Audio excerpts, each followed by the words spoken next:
मलिया के बाग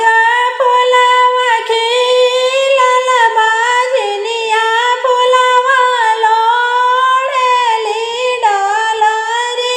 सजावली डलरी भरिली हलिना अरे आइली मलिनिया डलरी छिनली बांझनिया कही फेकली बांझनिया कही फेकली हो जैसे के बाड़ू बांझिन तो ऐसे रे फुलवा मोर होई वैसे फुलवा मोर होई हो ए बांझिन चली जाना हमारी फूलवरिया से खिलल फूल मुरझाइल जला खिलल फूल मुरझाइल जला हो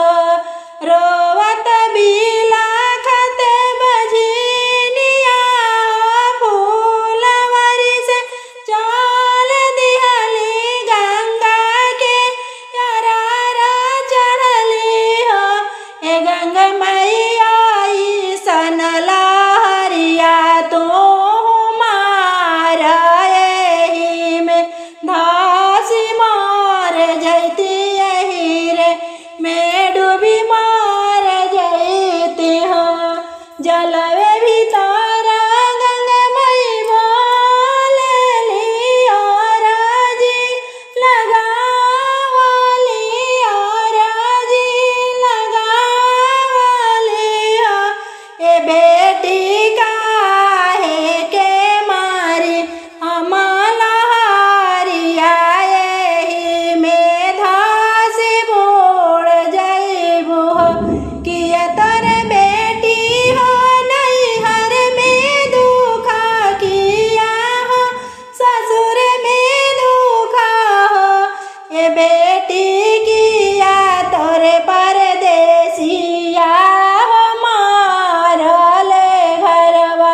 से निकालल हो नहीं मोरे गंगा मैया नैहर में दुखा नहीं मोरे ससुर में दुखा हो ए गंगा मई नहीं मोरे परदेसिया हमके मारेला घर से निकालल हो फूल लड़ गईनी मालिन बागिया मालिनिया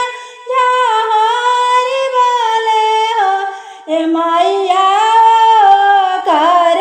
बोलिया सहलो न जाला कर जवा हमारा सालेला कर जवा